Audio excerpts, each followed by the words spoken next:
We are back in the Horseshoe Lounge at Roosters. It is a fun, casual joint, and it is time for a fun, casual conversation with Nicole Cox, back from vacation. Me, Austin Ward, back from vacation. Bobby Carpenter, done celebrating the 4th. Are you done now?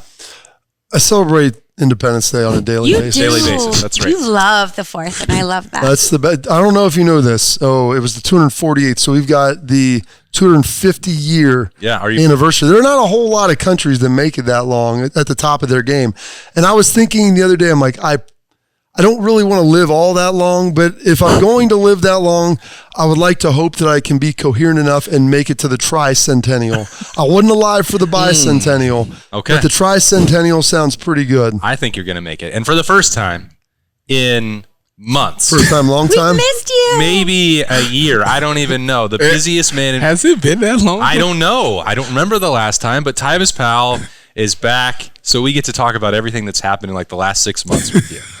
I'm so glad you're here. And I also want to give a special shout out to my daughter, Layliana. It's her 4th birthday today. Today is her 4th birthday. It goes fast. You know? Like, I was sitting back, me and my wife was looking at old pictures, and I'm like, she was just like, I remember you coming in for the show, and she was like 2 months old. Yeah, I know. That felt like it was yesterday. 4 years old. You guys, it goes really fast. No, I'm learning really that. Yeah. I got to hold on tight to my youngest. Are you ready for Bronson's last year in middle school? No. I mean, it's crazy. We have a 22-year-old and a 13-year-old. In middle school, it's like a blink. In high school is even faster. It's crazy. Tyvis, how was your 4th? You know, it was good. Went up to Worcester. That's right. I love that you go to Worcester. I went up to Worcester. They had a little cookout. So I'm trying to watch my weight. You know, I'm tired of Bobby like digging on me about my weight. Listen, dude, James is recruiting at an elite level. He said he's looking for one more Sam outside backer, Tyvis. And see what I'm saying? So I'm trying to lose. So this is what I did. I ate a salad. Then I had a hot dog, no bun, and a burger, no bun. Yeah. I love it. I'm going to tell you a trick. So you're telling me you didn't enjoy the 4th? You know what? I ate it and I felt good. I was like, man, I should do this more often. You know what you need to do is you need to take greater discipline in the days leading up, so then you can kind of splurge on the 4th, and then you tighten it back up again. No, you got to get awakened. That's how you get awakened. Why is holidays a reason to deviate from the diet? I'm with you. If you want to keep on it all the time. But I do believe, you know. So you went crazy is what you telling me. No, but on the week, like I've gotten to the point now on the weekends, like I'm not just going to not eat anything that I enjoy. Yeah. Like there's a good chance that I could die in a grease fire at some point in time in the next week. I don't know. You could die of a million things. But I'm not going to live like never having anything. So for about 5 to 6 days, I'm going to keep it between the lines. 80-20. Keep it pretty strict. And then on the weekends, like I'm not just going to go wild and just be like mowing down potato chips and squirting mayonnaise in my mouth. But like there are certain things that I do enjoy. I like sweets. And so I'm going to get like some red velvet cake from Hyde Park. It was delicious. I've never seen you eat anything sweet. So I'm saying I don't eat it a lot, but I do pick on the cruise. I'll pick my spots, have a little bit here and there. I've never seen it. I like it. What's your thought on fried mushrooms? Because that is the appetizer. They are good. Tyvis, come right back in. Come in on Tuesday. Fried mushrooms. What's your thoughts on that? That's great. They're good. I enjoy fried mushrooms. On my scale of their appetizers, it's probably like 4th or 5th. Okay, and that's not a 9. We have a lot of good. There's a lot of great. This is my deep roster. It's my list. It's an Ohio State caliber roster. I like them when they're here. I'll eat them, but generally I'll lean to maybe more of the mott sticks, the fried pickles. Oh, the mini corn dogs are really underrated. Yeah. They're not underrated. I'll pop one of those in my mouth. All 3 of those. Pretty solid. Yeah. He still hasn't even got to mac and cheese bites. So them is up there. I'm not a huge, I like them, but I'm not, I enjoy mac and cheese bites. I'm not a big mac and cheese guy in general. Oh, Bob. You're doing it wrong. My husband isn't either. You're wrong. Okay. You're wrong. Listen, it's all right. It's my list. It's not yours. I'm not saying the list is flawed. I'm not saying that you can't like mac and cheese bites. Here's the problem now. I don't have to be like the rest of society and impress my opinion onto you. This is simply my order. If I was going to die and they say, hey, here's the list of Roosters appetizers you can get, we'll see what we can do, and I list them in order of preference, mac and cheese bites wouldn't be first, and that's okay. They can be first for you and for Berm and for Schlegs. Yep. And you put hot sauce and mayonnaise or whipped cream. I don't care what you put on. I don't even know who you it's are. Okay. I want to see somebody put whipped cream on. It's okay. Nicole, how was your vacation in the 4th of July? It was incredible. We went out west. I think everybody should do it. Your hometown, your home state. You went to Wyoming? Yep. I belong out there, just so everybody knows. Yep. I belong out in Wyoming. It is so peaceful and beautiful. It was great. Look at the big sky out there. Relax. We did so many different things. I whitewater. You guys would have been proud of me. I whitewater rafted. Well, this weekend, is that fun? Did you have a good time? Oh, great time. Our guide fell out. The kids were safe, but the guide fell out. We don't need a guide. You're fine. Yeah, he was fine, and he got back in the boat as fast as he fell out. So it was great. I'm sure you had a plan for it anyway. What happens if the guide's gone? I take control. I don't know if Nicole. The oars were right behind me. I was looking at it. He had a tool that, in case one of them broke, I knew exactly where that was.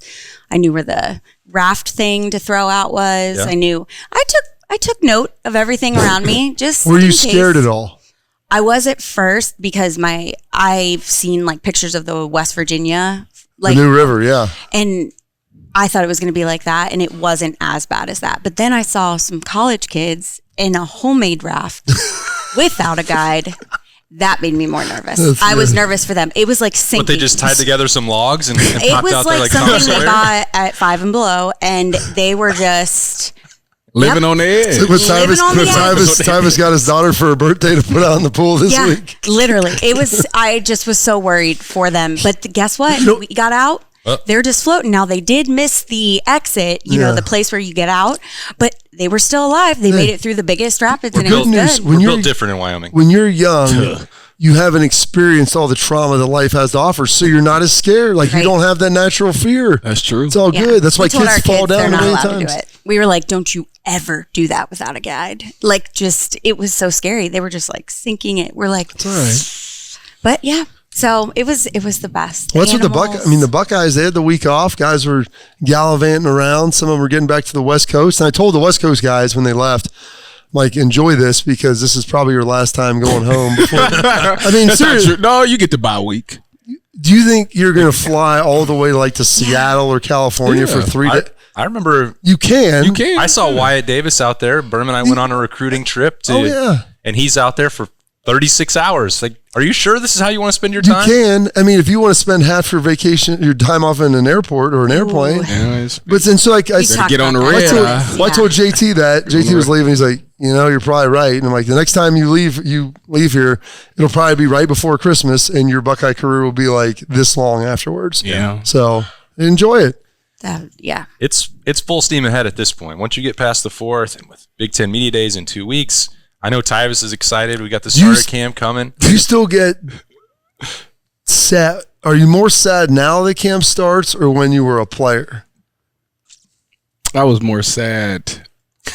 I'm actually more sad now because I miss actually playing. You know, and I actually got to watch myself because my behavior changes around August. Get angry, don't you? Yeah, I do. Like, I really do because you don't have the outlet to go hit somebody. Well, no, but for so many years of my life, like, that's what you had to be. Like, once end of July, August come around, you got to snap into this guy because it's football time. Yeah. And now you don't do it anymore. You got to actually watch yourself. Like, you might snap on somebody just out of I think that's why you need to get those reps PTSD. with DeVere Posey out there and go one-on-one. No, me and DeVere have called it off. We had a great conversation, and we figured out why we're not going to do it. And it's a really, really good reason why we're not going to do it. Okay.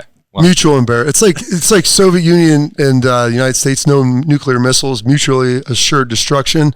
I think that was kind of their deal. I think neither one trusts Cardale. That's true too. You can't listen. First of all, Cardale tried to set us up anyways. This was supposed to be like maybe best out of 3. Yeah. He talking about we're gonna do 1 rep every inning. No, who wants to do that? Like, no. So yeah, he did try to set us up, and that has nothing to do with why we're not doing it though. Okay. Well, I guess that's under wraps. We'll just figure that out later. So with Media Days in 2 weeks, we're in the middle of list season. Everything's coming out. And Ohio State players are going to be all over it at every single position. They did win an individual award last year with Marvin Harrison Jr. and the Blitnikoff. So, Bobby, you can start.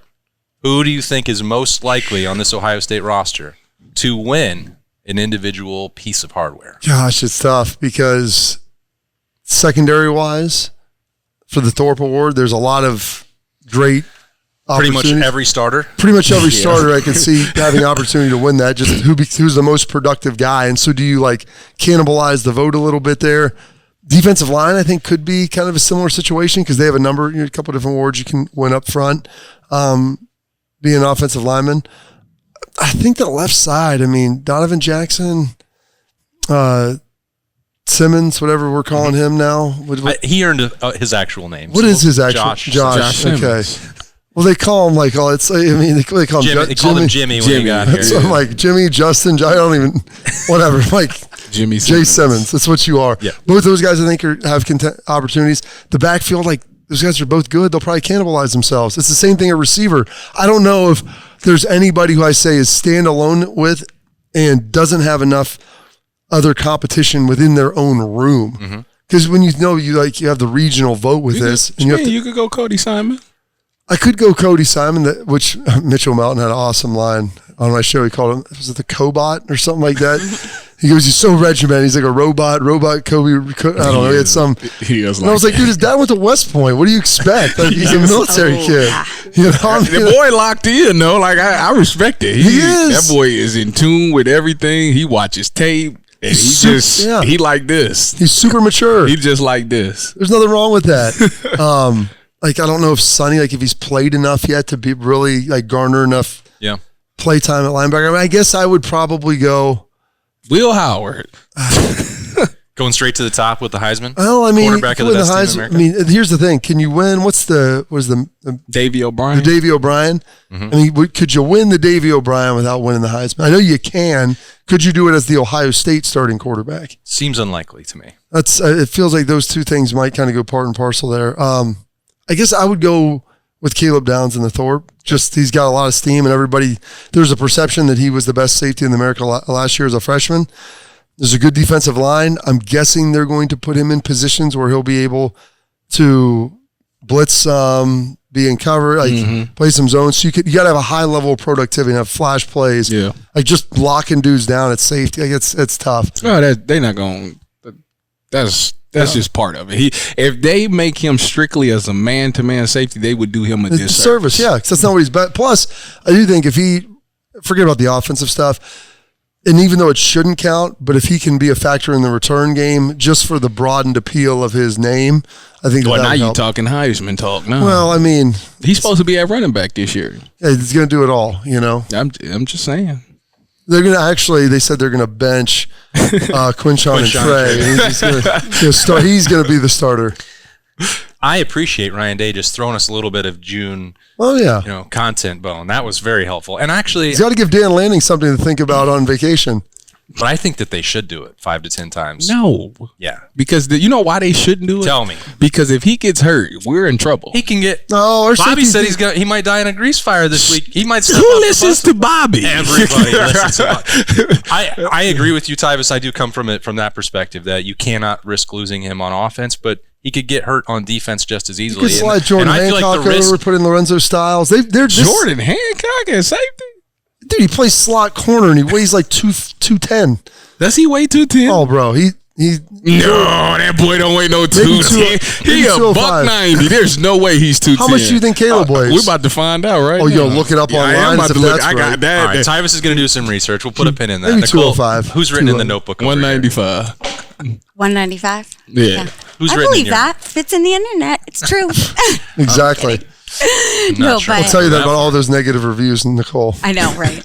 I think Denzel Burke. I like that. It's a good pick. I think I'm just impressed with how much he's grown and how you can just see changes in his personality too. Yeah. I feel like earlier on in his career, there were a couple situations I felt he was kind of feisty and I just didn't know. And it was a long, long time ago. Nothing. No, he's open. He's talked about this. And I I'm just so impressed with how far he's come and his talent. And I loved watching him. We watched him at the spring game, right? I just thought he looked great. And so you didn't have to do a ton in the spring game, but especially at Student Appreciation Day. That's him and Trey, I feel like had a similar career arc where they came in, played really well their freshman year, had kind of a sophomore slump due to some injuries. Yeah, I think maybe kind of reading between the lines, talking to those guys, start reading your own headlines a little bit.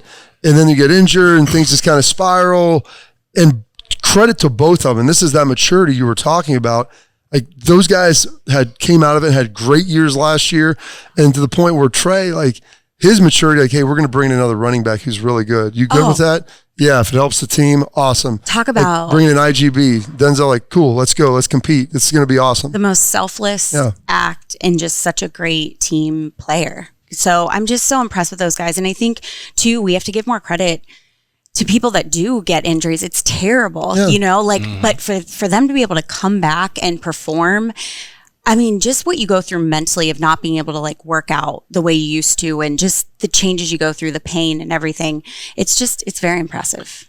I think that's a good point, Bob, because they were also like in that time, their careers have followed a similar arc and they were very close friends. I can't remember if it was like American Eagle or Express. They had the ad together out there, like, in street clothes, and they were at the forefront of that because they had really good freshman years. They were modeling out there and they were taking advantage of NIL, which you can't fault anybody for doing. But I think that they did maybe lose focus a little bit. Plus, you had multiple injuries for Denzel as a sophomore. Well, it get to your head a little bit. I watched. They were the first ones. Like you have to adjust. Like, I watched it happen on my own team. So as Coach Mick said, he knew in February that we were not going to win the championship back to back. In 15, it's really hard. There's a reason for that. He knew because it was All-Star weekend for basketball, and like people like skipped the workout to go to it or something like that. And he said, "It's over. It's over. It's over." No, that's what he said. Go ask you. That's what Coach. Do you believe that though? Like, don't you feel like you have to have some balance? Yeah, but you don't miss some work. Like if it would have been the year before, they wouldn't have done that. He's saying that the problem is if you do something like that, you're not as hungry. Yeah. Like you're full. Like you got to stay hungry if you want to continue to do those things. And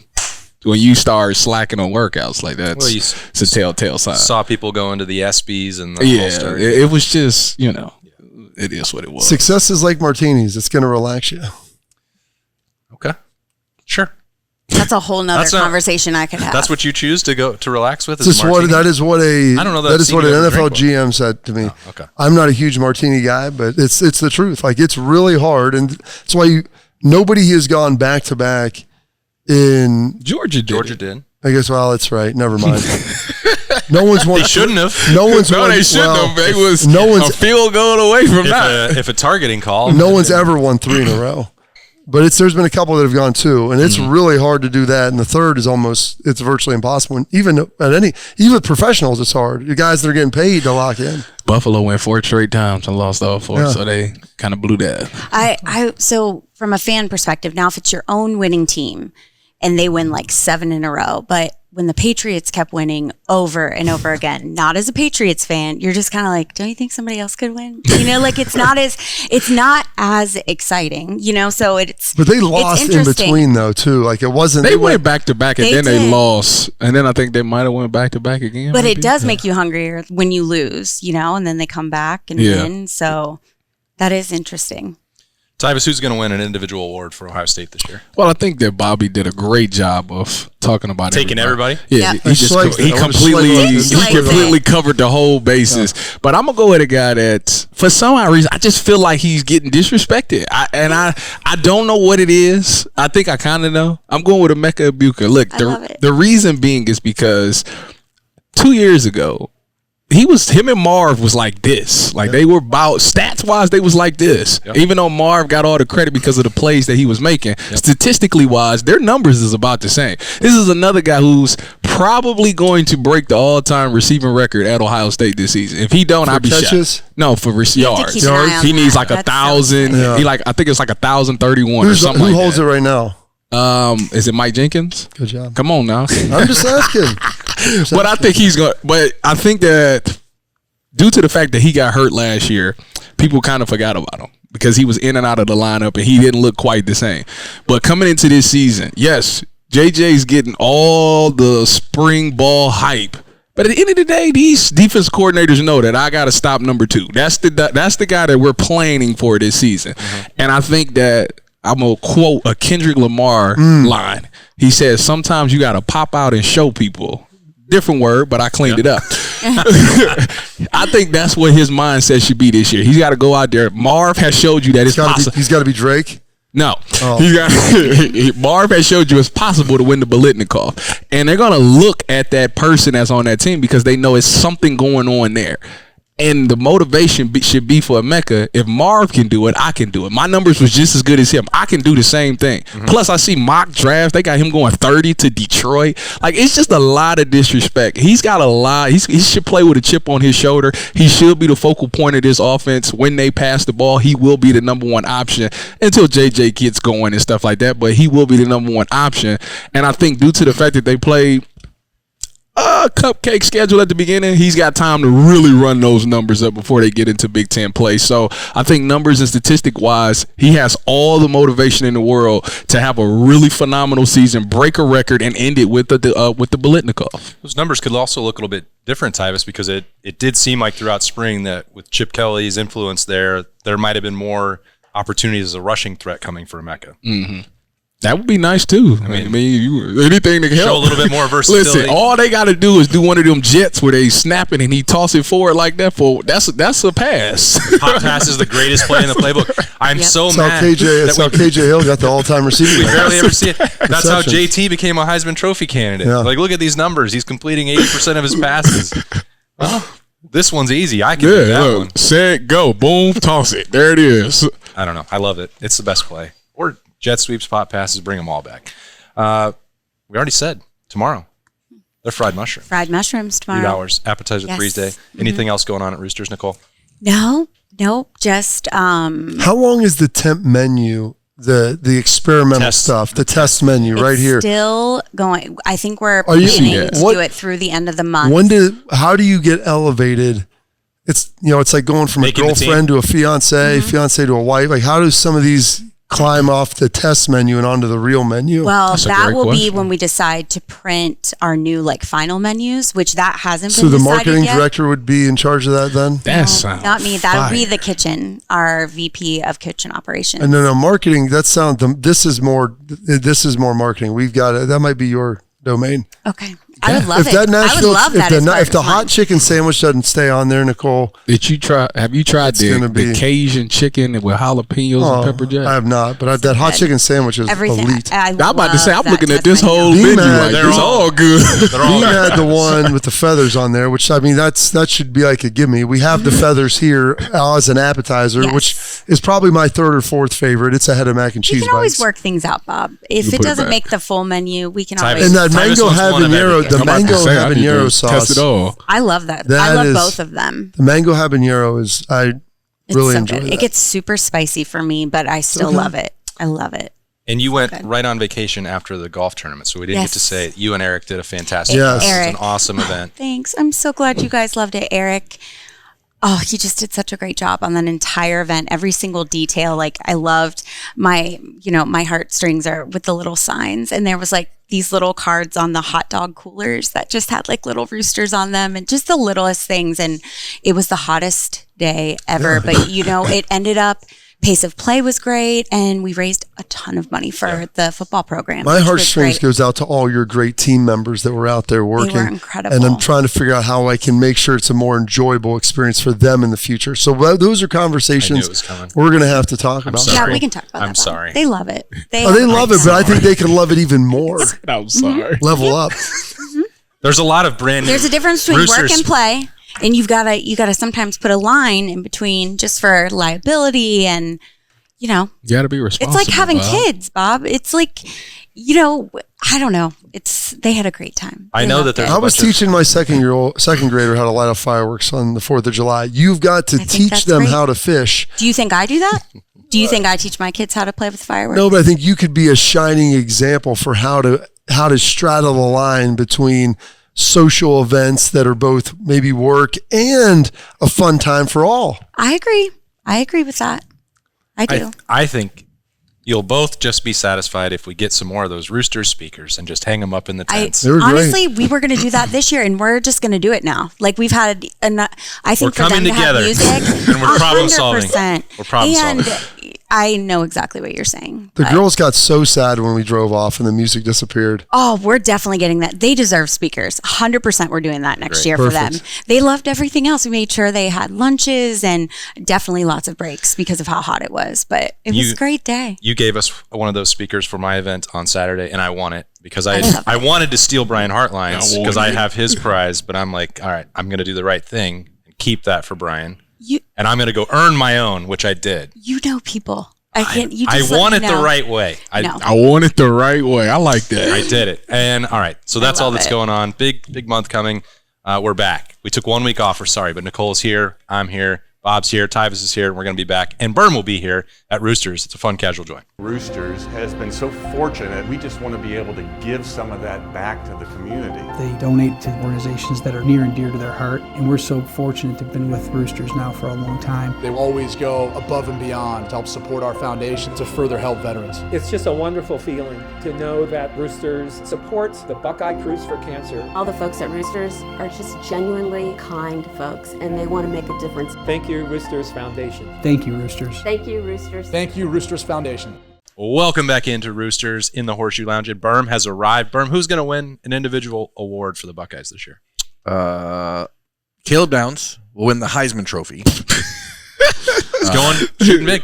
I don't think it's that crazy, honestly. I mean, if he's taking running back reps and he's a returner, you give him one touchdown in the return game. Okay, you give him 2 or 3 offensive touchdowns, and he's the best defensive back in America. In a year where there is not like a clear-cut guy going in, and if Ohio State wins the national championship or gets themselves in a position to win a national championship at that point in the season, I don't see why he would. Does he have to hit a Heisman Trophy in an end zone? No, I mean, he doesn't have to. That would certainly, you have to have a Heisman moment. You need to encourage him to do that. Yeah, you have to have a Heisman moment, and he's a guy So like pick 6 against Oregon for the game winner. I was thinking more like something against Michigan. Team up north, kind of like yours, except not falling down at the end. You run all the way back. I didn't fall down. They tackled me. Charles Woodson won the Heisman because he returned a punt for a touchdown against Ohio State.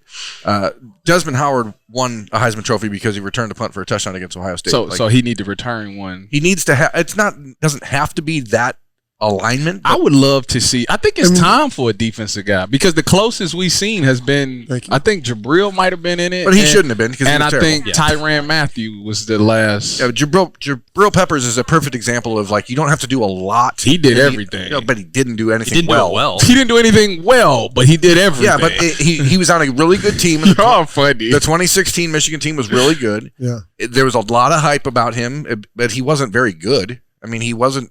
He did not. He was an athlete. Yeah, you put him in at the 2-yard line and you pitched him the ball and he ran 2 yards. Who cares? Like, they didn't let J.J. Watt get win the MVP, and he had like 9 touchdowns. And he's better, right?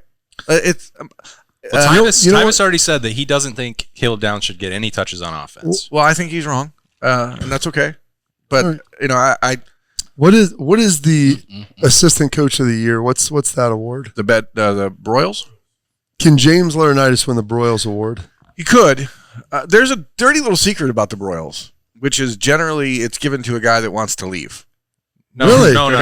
That's not how it works. What does that mean? The guy who's getting ready to bloom and go somewhere else. It is recommended by the head coach, is it not? That is why sometimes you see someone who is being put up for a promotion, elevated to elevated last year. I don't know. Me either.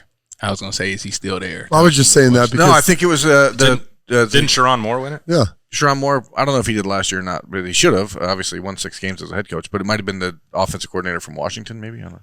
Yeah, you might be. He's gone, isn't he? Yeah, he's at the Seahawks now. He's the offensive coordinator for Seahawks. Well. 78 catches and 1,041 yards this year for Emeka Egbuka makes him the all-time leader in receptions and yards. If he does that, that would be quite the sparkling resume. That would be unbelievable. He had 75 catches in 2022, and he's been at that 1,040. I think he'll be the most. I think JJ will provide some big plays, but on a consistent basis, Emeka, I think, will be the guy that you're going to. I mean, he's a 4th-tier guy. He's got everything you need. Now, if you're talking national individual awards, which is the presumptive, but I mean, there's obviously a ton of other things. conference wise that Ohio State should be in. Yeah, I'm not counting. I'm not. And I also think that I would the sleeper that I was thinking about as you guys were having that conversation was Jack Sawyer for like the Bednarik or something like that. And I think the D line. I mean, because Jack really came on at the end of the year last year. And so that'll be interesting to kind of see if we see the final 5 games of Jack Sawyer from last year for a 15-game season. Then you're talking about a Bednarik type of season. I like it. I agree with that statement. And we talking about a guy that thanks for watching, everyone. Finished top 10. I mean, that would probably be a top 10 draft pick too. Bob, were you asking about and Chase Young finished 3rd in the Heisman Trophy? James Laurinaitis because he's building some off-season success as well? There was a narrative that I had heard that he didn't really want to become a coach because he didn't want to recruit, or they thought maybe he wouldn't be. That he couldn't or wouldn't be a good recruiter. I'm not sure. Sorry, who is this about? I don't know. James This was just Laurinaitis. Who suggested such a This thing? was just kind of floating around in the ether in certain circles I had heard. Like, this is rumors and rumblings. And James was kind of frustrated because he's like, I can't recruit as a GA. So I can't actually do these things. And if you're going to ask me to quote Bill Parcells, cook the dinner, I mean, why don't you let me at least shop for the groceries? Be able to do that. And so I think you've seen him now kind of through a recruiting cycle and a half put together a pretty darn good class here. Bobby, how would you be as a recruiter? I'm going to tell you this. The guys who I meet with when they come through, to say I would be a Hall of Famer in baseball doesn't do it justice. I mean, it would be I would be a coaching Hall of Famer. What do you have to win? 70% of your games or something? 60%. I'm at least 2/3, probably 75%. James, I think when this all started, he was doing a lot of the recruiting. He just couldn't do anything, obviously, off campus. And it was being used against Ohio State in a way that he's not going to be there. He's actually not going to be your coach, so why do you care? So it was like he was making the meal without buying the ingredients and then not being able to eat it. And they're like, well, he's not even going to be there for dinner. Who cares? He doesn't eat his own food. Yeah. Can't trust him. He's a vegan. He's a vegan. Which I've heard Jim Knowles is not a vegan anymore. Oh, he gave it up? I don't think he was ever like... I think he tried it and he's like, not for me. Yeah, I don't know if he was ever like someone convicted. It was just like, hey, I'm just like not eating meat. Well, there was this whole idea when he got hired that he was the vegan grandpa, right? Like vegan is tough. Vegetarian, I can get from a guy that's slithering down hot dogs without a bun. Hawk 2 on that right there before the 4th, guzzling down glizzies on the 4th. The glizzy gobbler. Oh my goodness, the glizzy gobbler. Tyvis the glizzy gobbler. It doesn't even have a ring to it. It kind of has a ring. No, it won't stick. Obviously, but you're going. That's why you spit on it. You're talking about.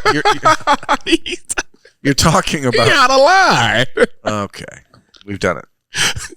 So you're talking. When you whispered something in my ear, what did you think was going to happen? So you're talking about Laurinaitis as a recruiter because Ohio State on Saturday picked up a commitment from the #1 ranked linebacker in the country, according to Rivals.com, Riley Pettijohn from Texas. So now, if you were a recruiter, and you guys are both, involved in the space in some way.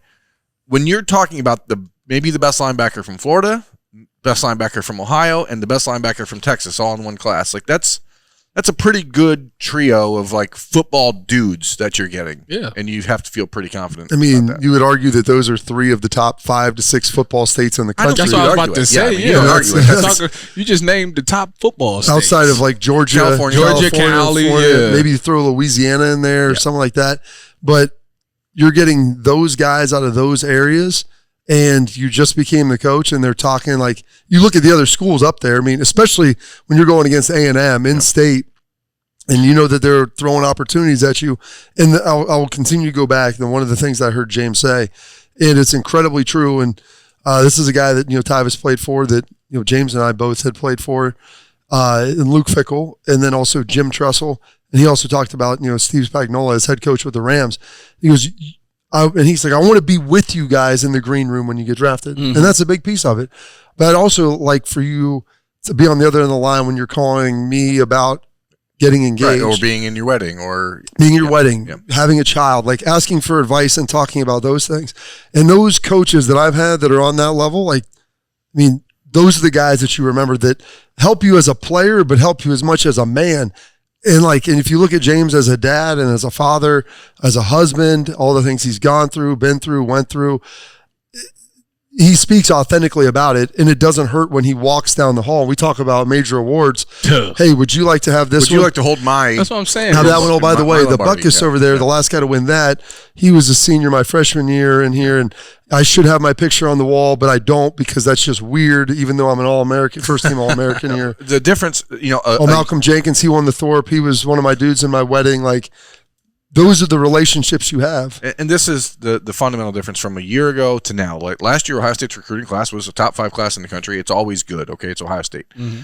Right now, you have the number 1 class in the country. Last July, Ohio State had their top linebacker target, Kingston Viamuasa from California. Oh, yeah, I remember him. He went to Notre Dame. I put him in the lost category. He wanted to play for James Laurinaitis. I know. And the messaging from Al Golden, from Marcus Freeman, was James is not going to be your coach. It doesn't matter how much you like James. Doesn't matter.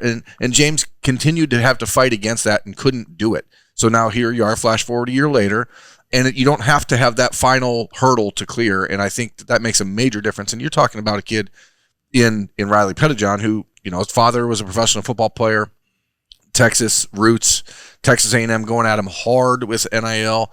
And Ohio State didn't have to clear that last hurdle, and that makes all the difference. And so, this is the thing. When I talk to, like, why would you not want James? Like, you getting the best linebacker, arguably one of the best linebackers that played at Ohio State, to be your coach, who also went professionally and really did well professionally. So he's going to teach you all of those things now at a young age. So by the time you leave here, you should walk out of here trying to be better than him and do better than him in the NFL, because you got all the things that he didn't know until he got there. But he's also still doing it as a young man. It's just James is extremely and he's young. Relatable. It's just really like a cheat code to me. And then I think about just off of like recency, like the linebacker. Yes, Tommy Eichenberg was a phenomenal guy. But like when it comes to like rewards and stuff like that, like we don't have a bunch of linebackers recently that's nationally was great like that. Like you got a chance to become one of the best linebackers ever. Like that's the thing that you can shoot for. With the receivers, I get it. Those guys are rotating every year. You're getting top guys. It's easy to get forgotten about. But at linebacker, you can leave a stamp here and make a legacy for the rest of your life. As you guys look back on your careers, and you will always bring up Fickle. That's what you guys do who played for Fick. Like you will bring up Fickle. Coach Fick. How much of a difference, or knowing that he played here, knowing that he went through it here, mm-hmm. You look at Ohio State's current staff. Obviously, Brian Hartline is a recruiter. The national renown is there. Tim Walton is a former player who's absolutely killing it on the recruiting side. And now you have James, who's will end up signing the best linebacker class since 2014, in my opinion, which was Raekwon McMillan, Dante Booker, and Kyle Berger.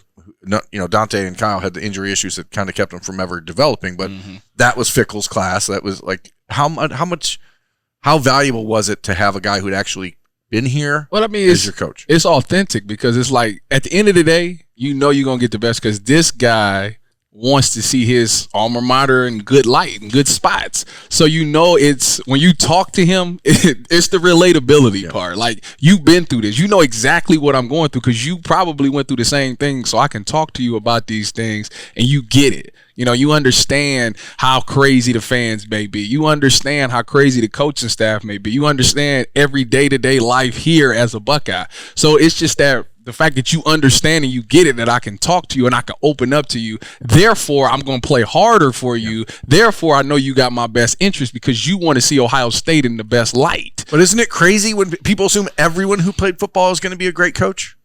No, there's a lot of former players that are bad coaches. I know, but there's a lot of former players on social media who are like, I'll go be a coach. But like, I don't think the time commitment of what you need to do, like how you have to live, the sacrifices you and your family have to make. I mean, that's what people are like, why don't you get into coaching? I'm like, I would probably coach here because I could do it and it's a labor of love and I would enjoy it. Yeah. And I enjoy coaching for Ryan. And I think he's a really good man. And like, you're with a good staff. Mm-hmm. But like going and doing that at some random place in America for some a-hole that like my wife hates where we live and like doesn't, I'm serious. That's a fact. Like, dude, that's real. Like it's so much time. It's all encompassing. And so like, James, you talk about that, him and Hartline, Devin Jordan's obviously there, Tim Walton. I mean, a lot of former players back now, which is good. And I even like look at it like this. To me, Mark D'Antonio recruited me. Mark played at South Carolina, and he Zanesville guy, played against my dad in high school. And he's like, I would have loved to have gone to Ohio State. He's like, I wasn't good enough to go to Ohio State. He's like, this is the place that you come. He's like, if you were, especially in-state guys, you should not lose in-state guys if you have people who understand the state of Ohio and what that means. I know it's like Kerry with you guys. Like, hey, you know, I mean, he was passionate about this place. Like, and he talked about it. He's like, I can't believe I get to coach at Ohio State. You know, when you're coaching at high school, you never think that that's going to be a possibility. And so for James, I always say it's the difference between selling and telling. Like, I don't have to sell you on what we're doing. I can tell you about my life. And that's when I meet with those guys, like Ohio State is responsible for this, my wife, my career, my friends, all the opportunities I have now, all the former players that I get to know now, that when they need something, I can call them or they call me or whatever it is. Like, that's the access that you have, not just here. It's not a 4-year, it's a 40-year decision. Yes, it is. And so I think those guys, James has a great way to articulate that. Heartline does a great. Tim Walton is doing a fantastic job. And I think a lot of the other coaches who, maybe they're not Ohio guy, but they're leaning into it, and the longer you're here, the more you understand it. It's a fascinating year with that decision to promote James Laurinaitis. I think we all thought it was not the only option on the table, but it was certainly one of the safest ones that Ohio State could have possibly made for the overall health of the program. So he's passed this sort of off-season test.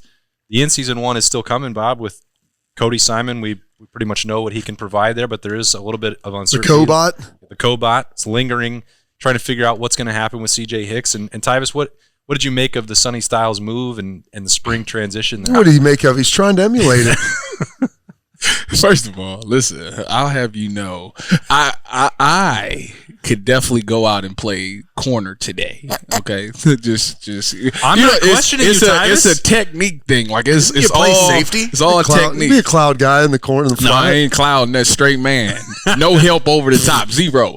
Anyways, what I thought of the moves, I thought it was something that should have happened all along. I mean, when you think about Sonny Styles' playing style, it fits a linebacker. He has the mindset of a linebacker. When you go from DB to linebacker, the number one thing you want to know is that DB afraid to fill a gap? I don't think we have that problem with him. No. If that B gap opens up, Sonny Styles gonna run straight through there and he ain't gonna break stride and he hit the running back in the hole. That is the ultimate test if this guy can play linebacker. Then from a passing standpoint, it's stealing. This dude is a DB who's gonna be asked to do hook drops or do curl flat drops. Like, he should be in those windows and athletic enough to make those plays. So I think for me, it was the easiest transition. Like, now don't get me wrong, he got to see things differently. Instead of walking down in the coverage, he's got to back up in the coverage, and that can be kind of difficult for some people to get. But once he gets it comes with reps. Once he gets those reps and his body gets used to those things, I think he'll flourish there. Did either of you in your playing career ever have a coach, your full-time position coach, who was in his first year ever in that job?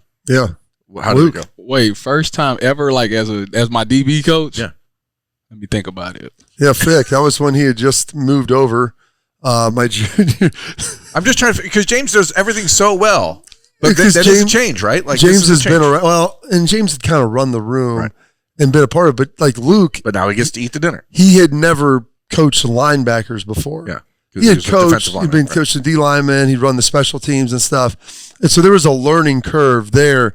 And he came into a group that was AJ Schleiks and I as the older guy.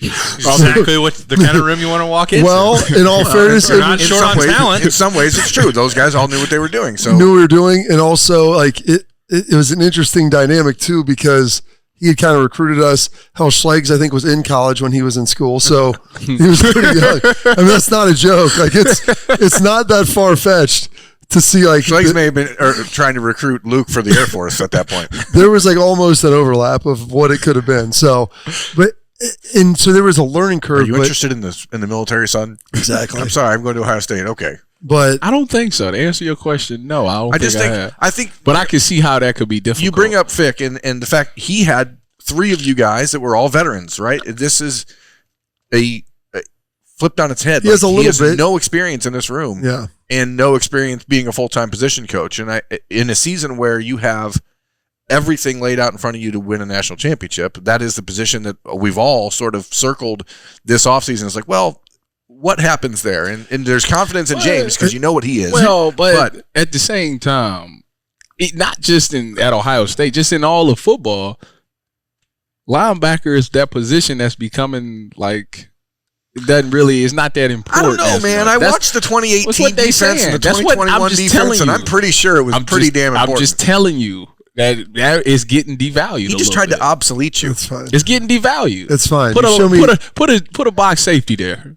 Okay, I'm going to just go back and watch 2018 and 2021 and tell you what bad linebacker play did to the Ohio State defense, which were two of the worst defenses in school history. What's the other one? 2018 and 2021 were the two I thought you was going to worst defenses in school history. You should have said 2013. We were horrible. Now tell me who the linebackers. That one was pretty bad too. Who was our linebackers in 2013? Ryan Shazier.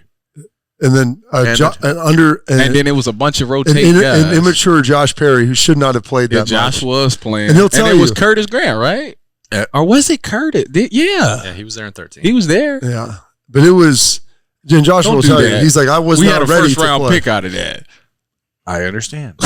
Pete Werner was on the 2018 defense. First of all, he turned out pretty good. But when you're young and inexperienced and you have an inexperienced coach, or the wrong coach. I don't like what you did there because I don't because there was more to it. There's always more to it. It was a confusing defense. There's always more to it. We just confused. 2018 was confused. They didn't know who the hell the defensive coordinator was. 2021 was confused. They didn't know who the defensive coordinator was. They changed it 3 weeks into the season. There's always mitigating factors, but it comes down to if you have a veteran group of guys, you are generally going to be able to ride those waves a little bit easier. The thing I would say with James has always been like a mature guy.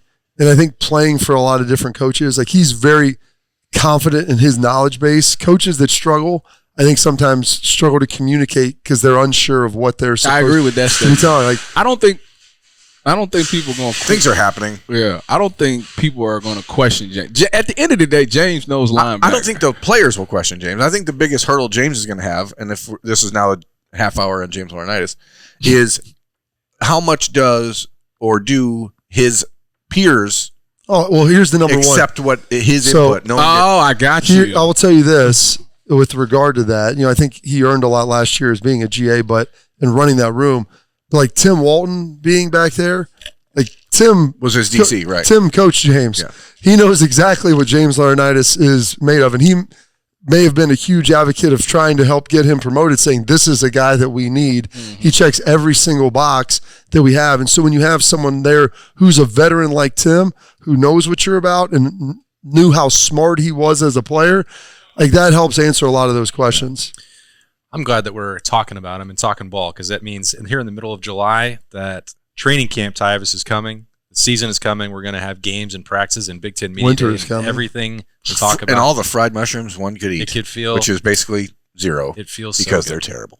Whoa! Oh, wow! All mushrooms are terrible. Wow! It's not a. I'm not a mushroom guy. Not an indictment on all any one. Mushrooms are terrible. It's not an indictment on any one specific person's creation of mushrooms. It's they're bad. Well, Bobby gave me a whole 15-minute spiel on just because they're not good to you, they're just not for you. That doesn't mean that's so everybody else might like them. I think most people will agree. Bobby loves them. It's a fungus. I don't dislike them. I don't love them. See? I'll eat them if they're in front of me. See that? Mushrooms are fantastic. You guys never saw Last of Us. Get big there, buddy. Just eventually they're going to take over your brain. The fungi? Yeah. I don't eat them, so. Yeah. If you say so, Berm. Yeah. Thanks to Nicole Cox and Roosters for having us back. It's great to be back in a fun, casual joint after 1 week away. We won't take any more weeks off for the rest of the year. I promise you. Thanks. Great to have Tyvis Powell back, the busiest man in media. The other busiest man in media right here, Bobby Carpenter. Jeremy Birmingham, I'm Austin Ward. Thanks for joining us on the podcast. We'll see you again next week.